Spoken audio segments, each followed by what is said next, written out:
북한 중앙TV의 한 대학 교수의 얼굴이 전국에 공개되었습니다. 민족 반역자, 인민의 적.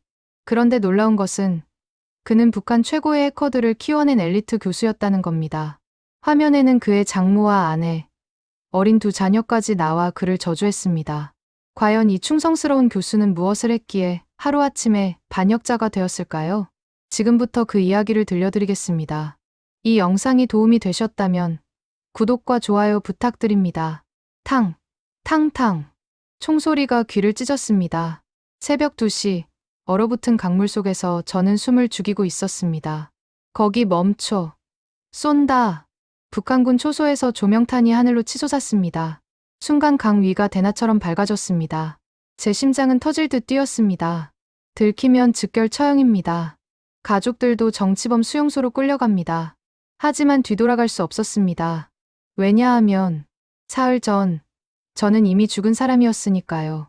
김홍광, 민족 반역자, 인민의 적, 북한중앙TV에 제 얼굴이 나왔습니다. 전국 방송이었습니다. 앵커는 저를 반동 분자라 불렀고 화면에는 제 신상 정보가 낱낱이 공개되었습니다. 그리고 다음 화면. 무슨 입으로 못된 짓을 하고 다니냐. 죽어야지.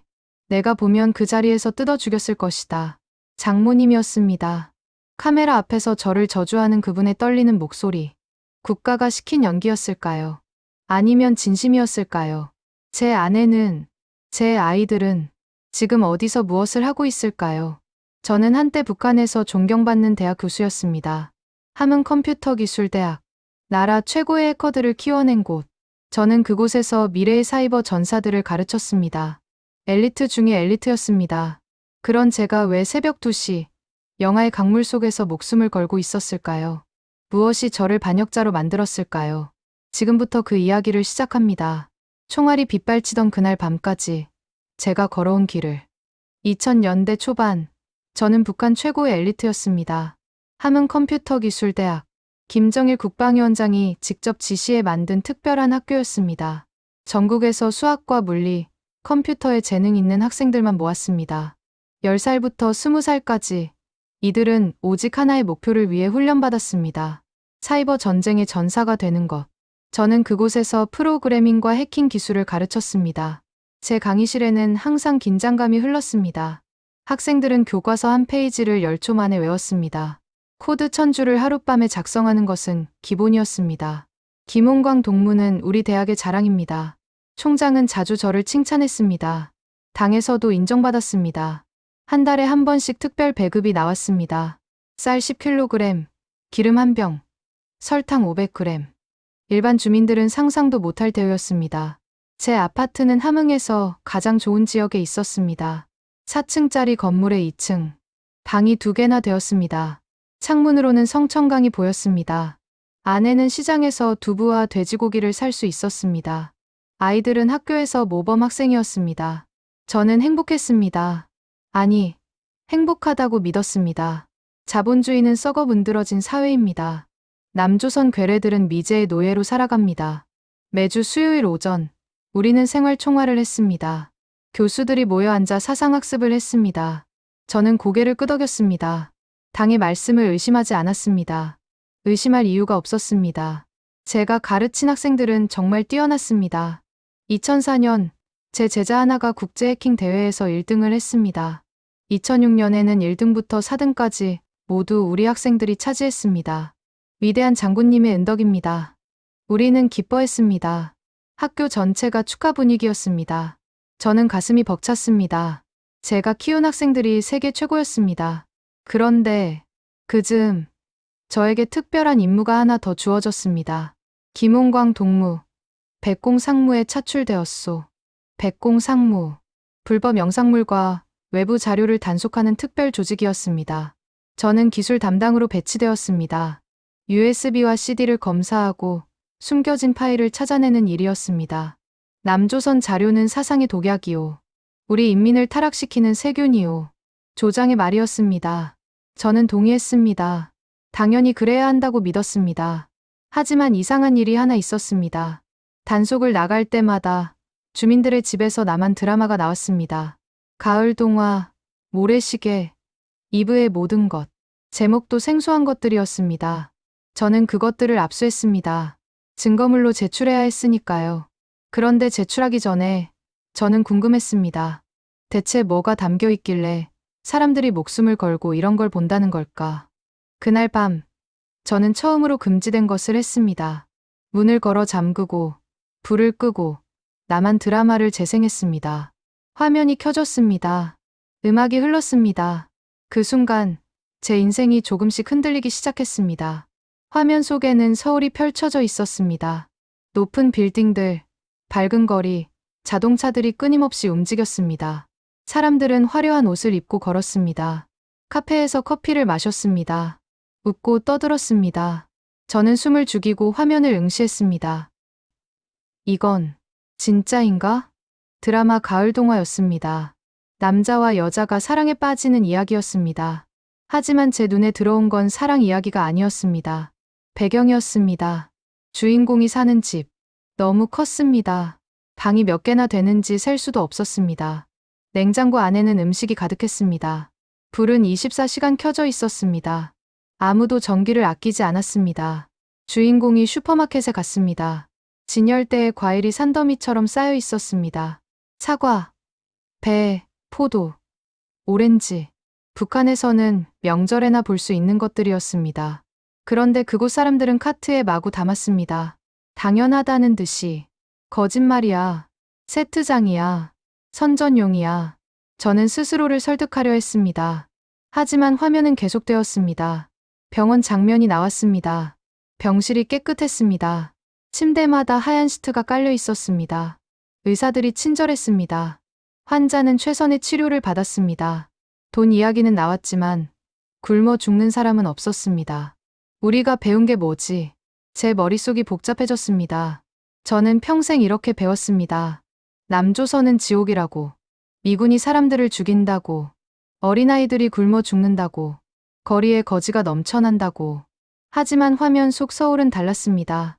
다음 날도, 그 다음 날도 저는 드라마를 봤습니다. 모래시계, 이브의 모든 것, 별은 내 가슴에. 단속하며 압수한 CD들을 하나씩 틀어봤습니다. 모든 드라마가 비슷했습니다. 사람들은 자유롭게 말했습니다. 정부를 비판했습니다. 대통령을 욕했습니다. 그런데도 아무도 잡혀가지 않았습니다. 한 드라마에서는 대학생들이 시위를 했습니다. 대통령 퇴진, 구호를 외쳤습니다. 경찰과 충돌했습니다. 하지만 그들은 죽지 않았습니다. 감옥에 가지 않았습니다. 뉴스에 나왔고, 변호사가 있었고, 재판이 있었습니다. 이게 가능한 거야? 북한에서 수령님을 비판하면 3대가 멸문입니다. 정치범 수용소로 끌려갑니다. 하지만 남한 사람들은 TV에서 대통령을 마음껏 비판했습니다. 더 충격적인 건 드라마 속 평범한 사람들의 삶이었습니다. 회사원이 퇴근 후 치킨을 시켜 먹었습니다. 전화 한 통이면 30분 안에 집까지 배달됐습니다. 대학생이 카페에서 공부하며 아메리카노를 마셨습니다. 4,000원이면 커피 한 잔을 살 수 있었습니다. 주부가 마트에서 카트 가득 식료품을 샀습니다. 한 번 장을 보는데 10만 원을 썼습니다. 그들이 누리는 일상이 북한에서는 고위 간부도 누리지 못하는 것들이었습니다. 아니야. 이건 특별한 사람들이야. 일반 백성들은 우리보다 못 살 거야. 저는 계속 부정했습니다. 부정하고 싶었습니다. 그렇지 않으면 제 삶 전체가 거짓이 되는 것이었으니까요. 하지만 의심의 씨앗은 이미 뿌려졌습니다. 어느 날 생활 총화 시간이었습니다. 자본주의는 인민을 착취하는 썩은 체제입니다. 동료 교수가 외쳤습니다. 모두가 고개를 끄덕였습니다. 저도 끄덕였습니다.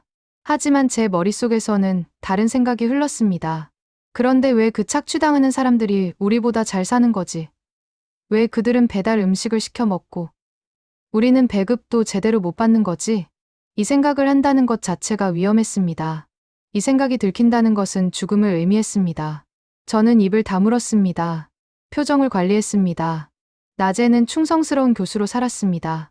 하지만 밤에는 문을 잠그고 나만 드라마를 보며 혼란에 빠졌습니다.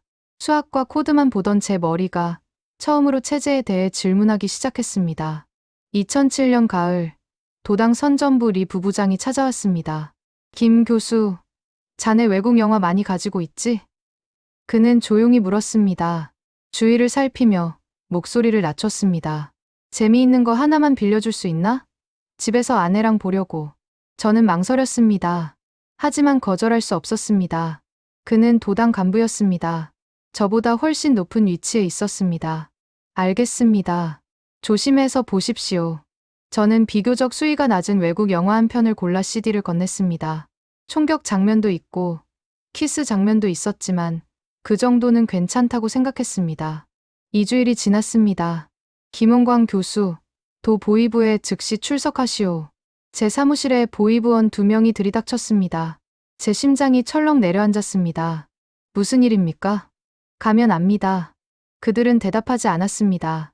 저는 차에 태워져 보이부 건물로 끌려갔습니다. 학생들과 동료 교수들이 복도에서 지켜봤습니다. 수군거리는 소리가 들렸습니다.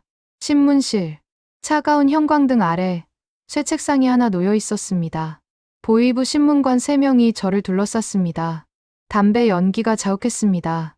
김홍광, 당신이 색정 영화를 유포한 게 사실입니까? 예, 색정 영화요? 저는 이해할 수 없었습니다. 책상 위에 CD 한 장이 놓였습니다. 제가 리 부부장에게 빌려준 그 영화였습니다. 이것이 단속에 적발되었습니다. 리 동무는 신문 과정에서 당신이 준 것이라고 진술했습니다. 순간 머리가 하얘졌습니다. 저는 그냥 빌려준 것뿐입니다. 부부장 동무가 요청해서. 닥쳐. 신문관이 책상을 쾅 내리쳤습니다. 재떨이가 바닥에 떨어졌습니다. 당신은 백공 상무 조직원이면서도 색정물을 소지하고 유포했습니다. 더욱 나쁜 건 당의 간부를 타락시키려 했다는 것입니다. 이것은 중대한 반당반혁명 범죄입니다. 개심죄에 해당합니다. 정치범 수용소 25년형입니다. 정치범 수용소. 그 말이 귓가에 울렸습니다. 수용소에 가면 죽는 겁니다. 아니, 살아도 산 것이 아닙니다. 평생 노예로 살다가 죽는 곳입니다. 저는 무릎을 꿇었습니다. 잘못했습니다. 제가 잘못 판단했습니다. 용서해 주십시오. 신문은 사흘 밤낮 계속되었습니다. 넌 언제부터 반동 자료를 모았나? 몇 명에게 더 퍼뜨렸나? 남조선과 접선한 적은 없나? 똑같은 질문이 수백 번 반복되었습니다. 앉아있을 수 없었습니다. 벽에 기대서 있어야 했습니다. 눈을 감으면 뺨을 때렸습니다. 물도, 밥도 주지 않았습니다. 사흘째 되는 날, 저는 정신을 잃었습니다. 그때 기적이 일어났습니다. 장인이 나섰습니다. 제 장인은 도 보이부 부부장이었습니다. 권력이 있었습니다. 하지만 사위를 구한다는 것, 그것도 반혁명죄를 구한다는 것은 자신의 목숨도 위험한 일이었습니다. 장인은 며칠 동안 여기저기 뛰어다녔습니다. 도당 비서를 찾아갔습니다. 무릎을 꿇었습니다. 제 사위입니다. 한 번만 기회를 주십시오. 집에 있던 금부치를 모두 팔았습니다. 미국 달러 5,000불을 구했습니다. 윗선 간부들에게 하나씩 돈이 건네졌습니다. 일주일이 지났습니다. 김홍광을 혁명화 구역으로 보내시오. 1년간 노동으로 사상을 개조하게 하시오. 정치범 수용소는 면했습니다. 하지만 대가는 컸습니다. 저는 산골 농장으로 유배되었습니다. 교수직은 박탈되었습니다. 월급도 끊겼습니다. 양강도 산골. 겨울에는 영하 30도까지 내려가는 곳이었습니다. 1년. 저는 새벽 5시에 일어났습니다. 얼어붙은 땅을 팠습니다. 산에서 나무를 베고 밭을 갈고 돌을 날랐습니다. 손에서 피가 났습니다. 물집이 터지고 굳은 살이 생겼습니다. 등이 휘었습니다. 밥은 하루 2끼, 강냉이 죽과 소금이었습니다. 밤에는 판잣집에서 다른 혁명화 대상자들과 함께 잤습니다. 모두 죄인들이었습니다. 모두 버려진 사람들이었습니다. 하지만 더 아픈 건 마음이었습니다. 리 부부장은 왜 나를 배신했을까? 나는 백공상무 조직원이었는데 왜 나를 지켜주지 않았을까? 그때 깨달았습니다. 이 체제에서는 누구도 믿을 수 없다는 것을. 아무리 충성해도 필요하면 버려진다는 것을. 1년 후, 저는 대학으로 돌아왔습니다. 하지만 예전의 저는 아니었습니다. 저를 바라보는 사람들의 눈빛도 달라져 있었습니다.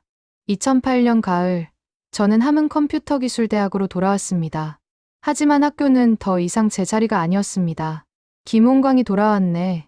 복도에서 동료 교수들과 마주쳤습니다. 그들은 고개를 돌렸습니다.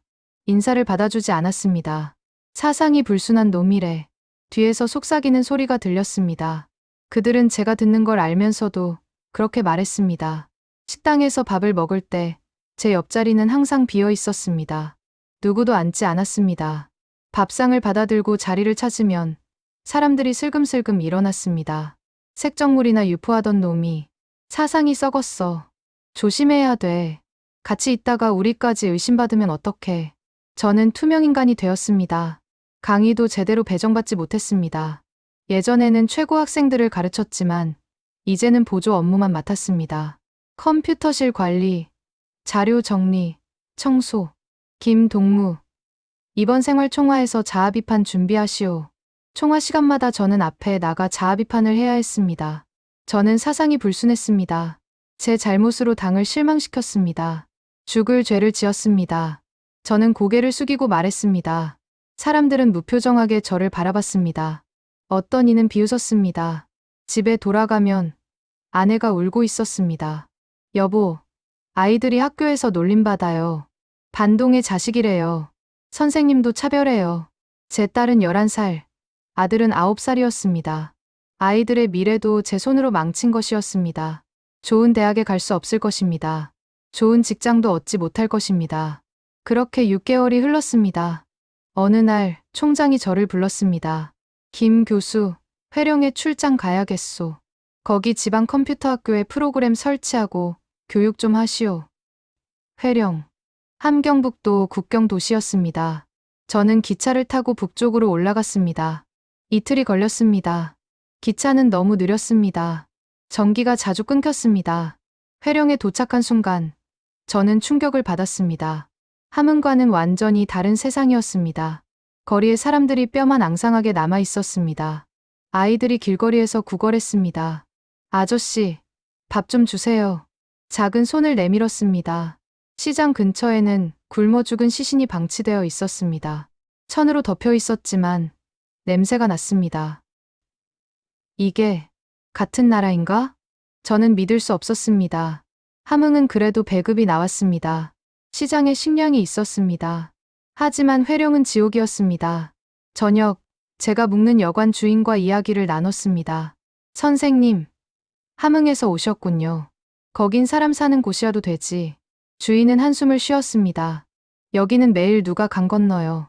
중국으로 살려고 도망가는 거죠. 탈북이요. 그거 잡히면 총살 아닙니까? 잡히면 그렇죠. 하지만 안 잡히는 방법도 있어요. 주인은 목소리를 낮췄습니다. 방문을 확인하고 창문도 닫았습니다. 돈이요. 국경 초소 병사들한테 매물 주면 돼요. 10,000원이면 눈 감아줍니다. 한 달 월급이죠. 10,000원. 제 머릿속이 복잡해졌습니다. 진짜로 성공하는 사람도 있나요? 있죠. 작년에 우리 동네에서만 10명 넘게 넘어갔어요. 물론 잡혀서 총 맞은 사람도 있지만 그래도 여기 남아서 굶어 죽느니 한번 도전해보는 게 낫다고 생각하는 거죠. 그날 밤 저는 잠을 이룰 수 없었습니다. 창밖으로 두만강이 보였습니다. 어둠 속에서 강물이 흘렀습니다. 저 강 너머가 중국이었습니다. 멀리 중국 쪽 불빛이 보였습니다. 이쪽보다 훨씬 밝았습니다. 10,000원이면 건널 수 있다고? 처음으로 탈북이라는 단어가 제 머릿속을 스쳤습니다. 하지만 저는 고개를 저었습니다. 아니야. 나는 가족이 있어.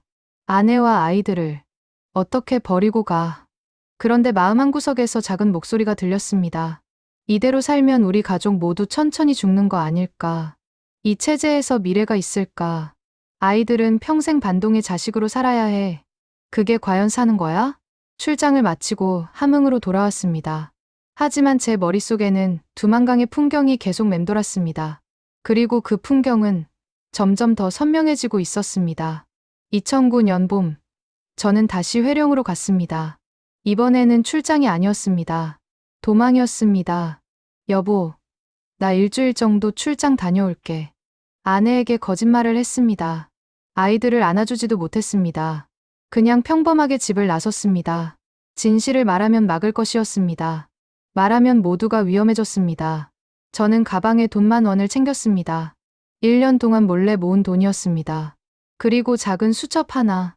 그 안에는 제가 가르친 학생들의 이름이 적혀 있었습니다. 언젠가 이 정보가 필요할 거라 생각했습니다. 회룡에 도착해서 저는 시장 근처 술집으로 갔습니다. 여관 주인이 알려준 곳이었습니다. 강 건너고 싶습니다. 낮은 목소리로 말하자 중년 남자가 저를 데리고 뒷골목으로 갔습니다. 쓰레기 더미 사이 아무도 듣지 못하는 곳이었습니다. 10,000원 있소? 예. 좋아. 하지만 알아두시오. 잡히면 당신도 죽고 나도 죽소. 물살이 거세오. 수영 못하면 익사하오. 총에 맞을 수도 있소. 그래도 가겠소? 갑니다. 돈을 건넸습니다. 브로커는 돈을 세어보고 주머니에 넣었습니다. 오늘 밤 2시 여기서 나를 만나시오. 내가 안전한 지점까지 데려다 주겠소. 하지만 강에 들어가는 순간부터는 혼자요. 내 목숨도 소중하오. 그날 저녁 저는 작은 여관방에서 시간을 보냈습니다. 시계만 바라봤습니다. 초침 소리가 귀에 박혔습니다. 심장이 미친 듯이 뛰었습니다.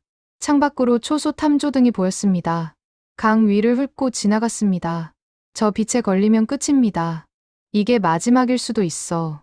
잡히면 총살이야. 아내와 아이들도. 하지만 돌아갈 수 없었습니다. 이대로 살면 천천히 죽는 것이었습니다. 밤 11시 50분. 저는 여관을 나섰습니다. 어둠 속을 걸었습니다. 개 짖는 소리가 들렸습니다. 심장이 터질 것 같았습니다. 약속 장소에 브로커가 기다리고 있었습니다. 따라오시오. 소리 내지 마시오. 가지 하나 밟아도 들리오. 우리는 강가를 향해 걸었습니다. 1시간을 걸었습니다. 갈대숲을 지나고 지늘길을 걸었습니다. 지늘기 신발을 빨아들였습니다. 한 발짝 한 발짝이 무거웠습니다. 새벽 2시.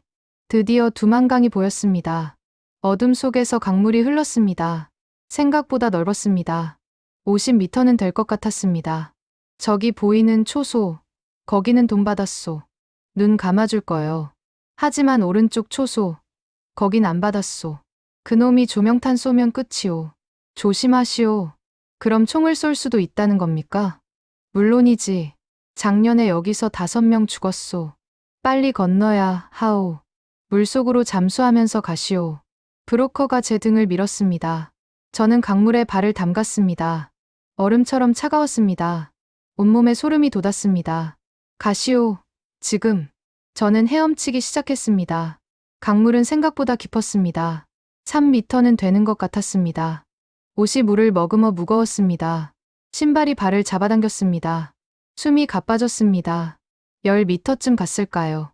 그때였습니다. 탕, 탕탕. 총소리가 울렸습니다. 거기 멈춰. 쏜다. 오른쪽 초소에서 외침이 들렸습니다. 조명탄이 쓱 소리를 내며 하늘로 솟구쳤습니다. 치. 순간 강 위가 대낮처럼 환해졌습니다. 저는 물속으로 머리를 숙였습니다. 숨을 참았습니다. 폐가 터질 것 같았습니다. 탕, 탕, 탕. 총알이 물 위를 스쳤습니다. 퍽, 퍽 소리가 들렸습니다. 물속으로 총알이 파고들었습니다. 귀 옆을 스쳐 지나갔습니다. 죽는다. 여기서 죽는다. 하지만 멈출 수 없었습니다. 저는 미친 듯이 헤엄쳤습니다. 팔이 찢어지는 것 같았습니다. 다리에 쥐가 났습니다. 조명탄이 꺼졌습니다. 다시 어둠이었습니다. 저는 물 위로 얼굴을 내밀고 숨을 들이켰습니다. 그리고 다시 잠수했습니다. 10분이었을까요? 20분이었을까요? 시간 감각이 사라졌습니다. 마침내 제 발이 땅에 닿았습니다. 중국 땅이었습니다. 저는 강둑으로 기어 올라갔습니다. 온몸이 젖어 있었습니다. 이가 덜덜 떨렸습니다. 손가락이 파랗게 질려 있었습니다. 하지만 살아 있었습니다. 저는 풀밭에 쓰러져 하늘을 봤습니다. 별이 보였습니다. 북한에서는 정전 때문에 늘 별이 많았습니다. 하지만 이 별은 달랐습니다. 자유의 별이었습니다. 저는 숨을 고르고 앞을 바라봤습니다. 그리고 그 순간 제 인생에서 가장 충격적인 풍경을 마주했습니다. 멀리 마을이 보였습니다. 불빛이 가득했습니다. 2층, 3층 건물들이 즐비했습니다. 새벽 3시인데도 가로등이 환하게 켜져 있었습니다. 저는 비틀거리며 마을로 들어갔습니다. 아파트가 있었습니다. 적어도 10층은 되어 보였습니다. 주차장에 자동차가 수십 대 서 있었습니다. 현대, 기아, 폭스바겐. 깨끗하고 반짝이는 차들이었습니다. 편의점에 불이 켜져 있었습니다. 유리창으로 안을 들여다봤습니다. 라면, 과자, 음료수, 빵, 선반이 물건으로 가득했습니다. 이게 중국이야? 북한에서 우리는 배웠습니다. 중국도 가난하다고, 인민들이 고생한다고, 모두 거짓말이었습니다. 사회주의가 우월하다고, 자본주의가 썩었다고, 모두 거짓말이었습니다. 그 순간 깨달았습니다. 북한은 세계에서 가장 뒤떨어진 나라라는 것을, 우리는 속아서 살았다는 것을. 저는 그날 밤 중국 변두리 폐가에 숨어서 울었습니다. 분노와 슬픔과 안도가 한꺼번에 밀려왔습니다. 중국에서 석 달이 흘렀습니다. 저는 연길의 한 조선족 집에 숨어 지냈습니다. 2층 다락방이었습니다. 창문도 작았습니다. 밤에만 밖으로 나갔습니다. 중국 공안에 잡히면 북송되었습니다. 북송되면 즉결 처형이었습니다. 하지만 저는 가만히 있을 수 없었습니다. 매일 밤 뉴스를 봤습니다. 나만 드라마를 봤습니다. 자유를 봤습니다. 그리고 생각했습니다. 북한 사람들이 진실을 알아야 해. 내가 할 수 있는 일이 뭘까? 저는 결심했습니다. 제가 가진 기술로 뭔가를 해야 한다고. 저는 낡은 노트북 한 대를 구했습니다. 500위안을 주고 중고로 샀습니다. 그리고 프로그램 개발을 시작했습니다.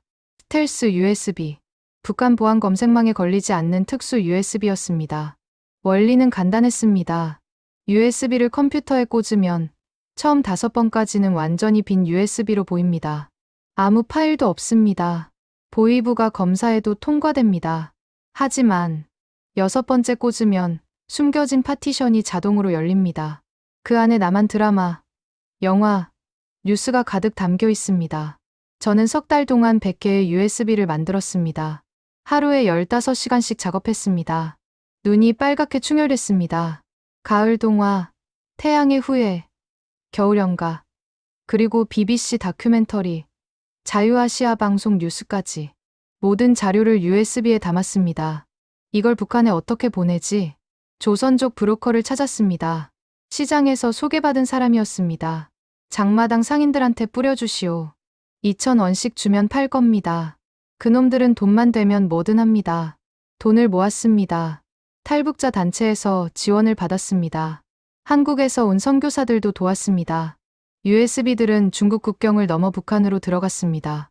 청진, 해산, 무산, 회령, 장마당마다 이 USB들이 퍼졌습니다.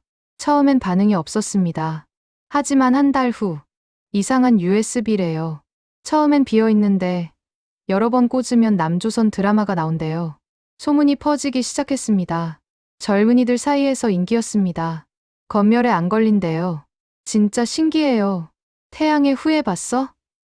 완전 대박이야. 북한 내부에서 이런 이야기들이 들려왔습니다.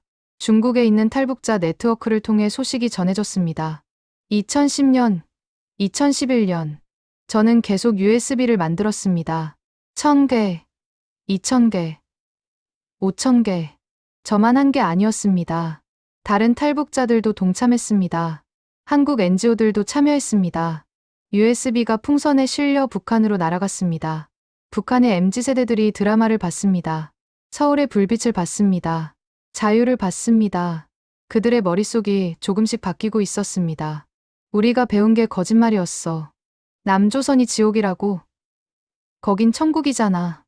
이런 이야기들이 은밀하게 퍼졌습니다. 하지만 2012년 여름, 북한 보위부가 이 USB들을 발견했습니다.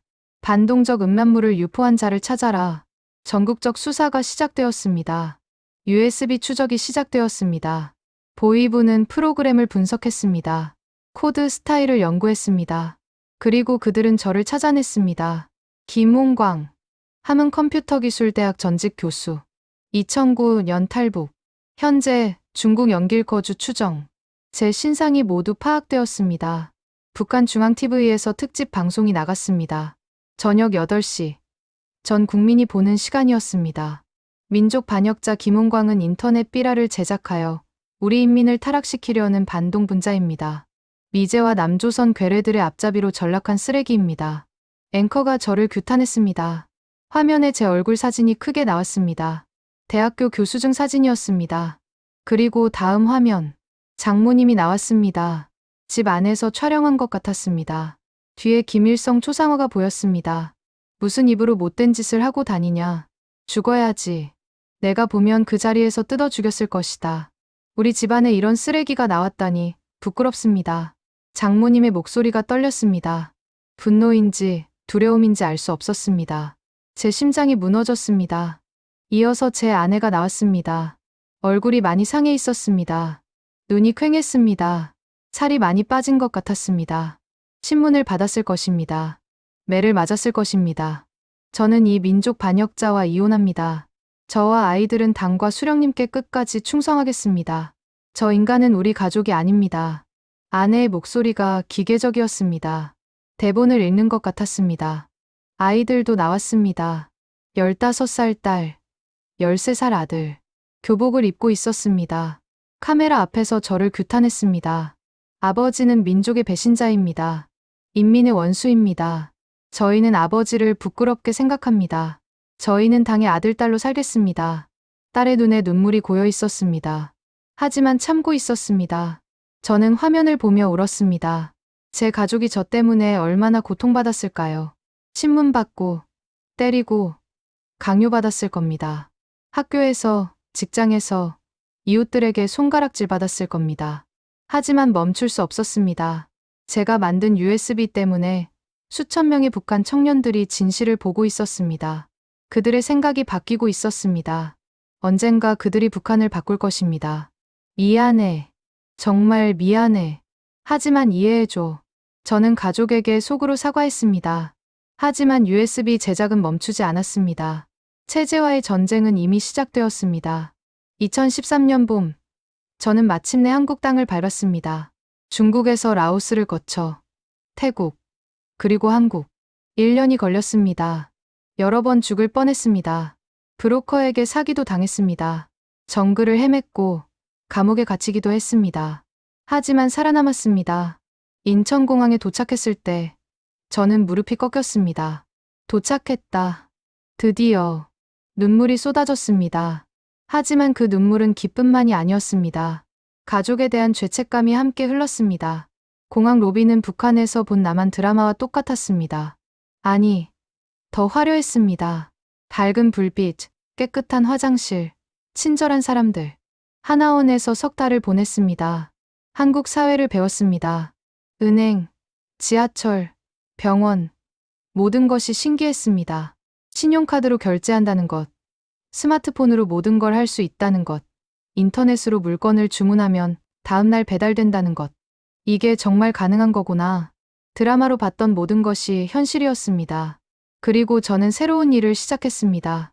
한국 정부와 사이버 보안 기관에 제 경험을 전달하기 시작했습니다. 제가 가르친 학생들을 기억하십니까? 저는 회의실에서 말했습니다. 그들은 열초에 20페이지를 외웁니다. 코드 1000줄을 하룻밤에 씁니다. 2004년 국제 해킹 대회에서 1등부터 4등까지 모두 북한 학생들이 차지했습니다. 사람들은 놀랐습니다. 믿기 힘들다는 표정이었습니다. 그 학생들이 지금 어디 있습니까? 정찰 총국 산하 해커부대입니다. 레비리 형, 나자루스, 안다리엘. 들어보셨을 겁니다. 북한 해커들은 이미 전 세계를 공격하고 있었습니다. 2014년 소니 픽처스 해킹. 2016년 방글라데시 중앙은행에서 8,100만 달러 탈취. 2017년 워너크라이 랜섬웨어로 전 세계 병원과 기업 마비. 하지만 이건 시작에 불과합니다. 저는 경고했습니다. 그들이 노리는 건 돈만이 아닙니다. 한국의 원자력 발전소, KTX 시스템, 인천공항, 댐, 전력망, 국가 기반시설 전체가 목표입니다. 그게 가능합니까? 충분히 가능합니다. 제 제자들은 세계 최고 수준입니다. 그리고 그들은 실패해도 처벌받지 않습니다. 오히려 더 많은 자원을 받습니다. 성공하면 영웅이 됩니다. 실패는 학습 기회일 뿐입니다. 회의실이 조용해졌습니다. 만약 전쟁이 일어나면 첫 번째 공격은 총이나 미사일이 아닙니다. 사이버 공격입니다. 새벽 4시, 전국의 신호등이 동시에 멈춥니다. 병원 시스템이 다운됩니다. 은행 전산이 마비됩니다. 휴대폰이 먹통이 됩니다. 국민들은 혼란에 빠집니다. 그 틈을 타서 다음 공격이 시작됩니다. 저는 지금도 강연을 다닙니다. 대학, 기업, 정부 기관, 북한 사이버 위협에 대해 알립니다. 제가 키운 학생들이 얼마나 위험한지, 우리가 얼마나 취약한지. 하지만 밤마다 꿈에서 가족을 봅니다. 아내는 지금 어떻게 살고 있을까요? 딸은 20이 넘었을 겁니다. 결혼했을까요? 아들은 군대에 갔을까요? 그들은 여전히 저를 증오할까요? 그들은 저를 용서할 수 있을까요? 아빠가 미안하다. 정말 미안하다. 꿈속에서 저는 매번 사과합니다. 하지만 그들은 돌아서 갑니다. 제 목소리는 그들에게 닿지 않습니다. 이 죄책감은 평생 저를 따라다닐 것입니다. 제가 선택한 길입니다. 자유를 위해, 진실을 위해 치러야 할 대가입니다. 하지만 저는 멈출 수 없습니다. 왜냐하면 지금 이 순간에도 북한 해커들은 키보드를 두드리고 있습니다. 다음 목표를 찾고 있습니다. 여러분의 정보를, 여러분의 돈을, 여러분의 안전을 노리고 있습니다. 그들이 성공하면 수백만 명이 피해를 입습니다. 병원이 마비되면 환자가 죽습니다. 전력망이 무너지면 도시 전체가 멈춥니다. 저는 그들을 키운 사람입니다. 그래서 저는 책임이 있습니다. 막아야 할 책임이. 준비하지 않으면 우리 모두가 디지털 인질이 될 수 있습니다. 이것이 제가 여러분께 드리는 경고입니다. 북한은 핵무기만 개발하는 게 아닙니다. 보이지 않는 전쟁도 준비하고 있습니다. 그리고 그 전쟁은 이미 시작되었습니다. 그래서 저는 끝까지 이 싸움을 멈출 수 없습니다. 가족을 두고 온 죄책감을 안고서라도 자유를 지키기 위해, 여러분을 지키기 위해 저는 오늘도 싸웁니다.